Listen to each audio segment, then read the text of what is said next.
जिसके स्कंध पर वही अप्सराओं सी कन्या लेटी हुई गीत गा रही थी। राजा ने जब उसे देखा तो देखता ही रह गया, पर कुछ ही देर पश्चात वो कन्या वृक्ष सहित समुद्र में विलीन हो गई। उस सुंदरी का यूं आंखों से ओझल होना राजा को जरा भी बर्दाश्त ना हुआ। काम बाणों से आहत राजा बिना कुछ सोचे समझे उसके पीछे पीछे समुद्र में कूद पड़ा।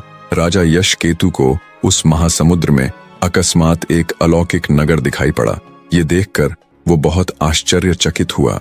उस भव्य नगर में घूमते घूमते राजा उस सुंदरी को खोजने लगा, किंतु वह उसे कहीं दिखाई न दी। तब वह एक ऊंचे मणिभवन पर चढ़ गया और उसका द्वार खोलकर भीतर जा पहुंचा। भीतर उसने एक उत्तम रत्नों वाले बिस्तर पर सिर से पांव तक चादर ओढ़े किसी को सोते हुए देखा। कहीं यही तो नहीं है, ऐसा सोचते हुए उसने जैसे ही उसके मुंह से चादर हटाई, उसने अपनी मनचाही स्त्री को ही देखा। मुख से चादर हटते ही वह सुंदरी अचकचाकर उठ बैठी और घबराई हुई नजरों से राजा को देखने लगी।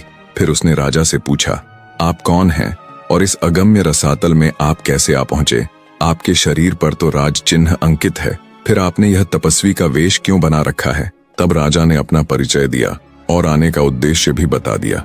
फिर राजा ने उस सुंदरी से अपना परिचय देने को कहा तो सुंदरी बोली, हे महाभाग, मैं विद्याधरों के राजा सौभाग्यशाली मृगांक सेन की कन्या मृगांकवती हूँ। मेरे पिता न जाने किस कारण से मुझे इस नगर में अकेली छोड़कर नगर वासियों सहित जाने कहाँ चले गए हैं, इसलिए इस सूनी बस्ती में जी न लगने के कारण मैं समुद्र पर उतरकर यांत्रिक कल्पवृक्ष पर बैठी भवितव्य के गीत गाया करती हूँ।